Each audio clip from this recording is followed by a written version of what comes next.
Hi there. So I've taken a shock and awe approach to construct a new submission matrix for a whole bunch of poems that come from the first manuscript, Word Sutures. There's probably about 6 poems out of that manuscript that I've published, a couple recently. It's an old manuscript, right? But the thing is, I still got to internationalize it more.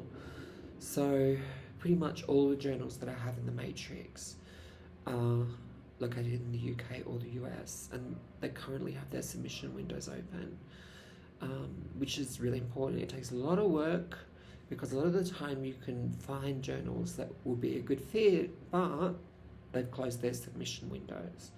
So, I probably took a couple of hours to do that. I haven't sent anything off yet. But I'll be doing that over the next little while and see how we go. Because, god damn it, the work's not bad. Sometimes it's recognised in this context, in Australia that is, I'm obviously in Mexico. And then other times you just got to find fits somewhere else because there's a kind of quietism in Australian letters and understatement. They don't like risk. Lyrical risk. They don't like embodied work that much. They tend to go for a kind of refined white quietism, as I'd put it. And I would even group a journal like Island in that category. Island published a poem of mine when I was 19. Different time, different editor, Sarah Day. I was really touched. But it's much more elite and white and all the rest of it.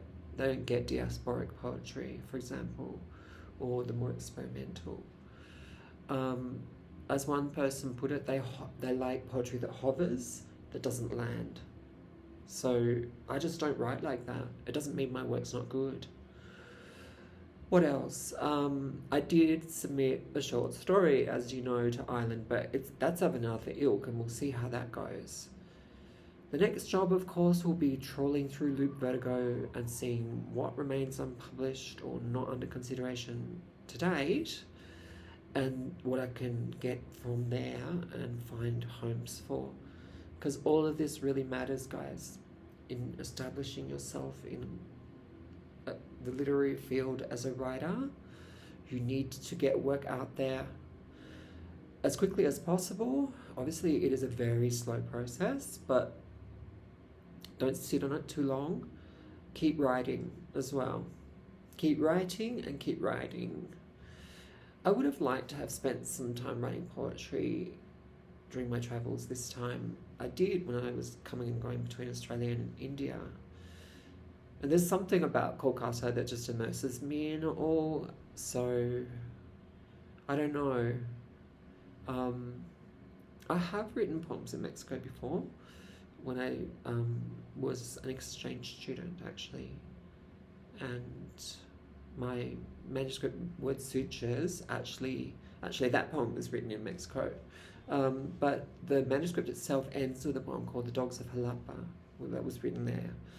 So it's not like Mexico hasn't inspired me to write before. It certainly has.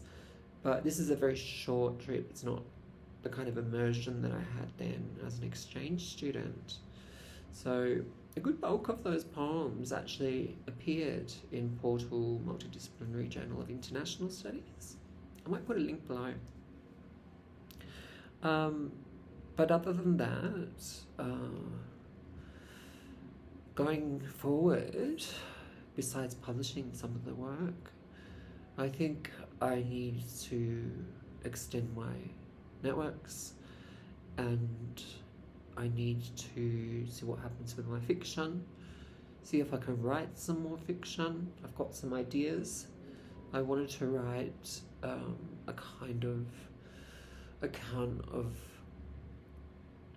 I guess, the mutual regard of a woman in the diaspora for Benicia Bhutto, and the kind of reflections of this woman on this political figure that's far removed from her reality but embodies everything about South Asianness and glamour and class and beauty and an empowered woman, even if it was illusory, because Bhutto was problematic in her own many ways. But to sort of refract it through a suburban lens, or a suburban diasporic lens.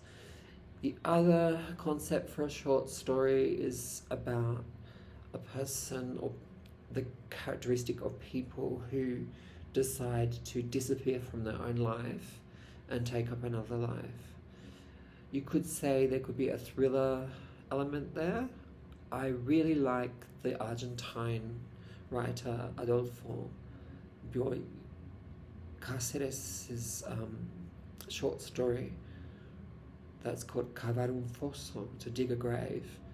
And I like that genre, and I like kind of some of the stories of true crime.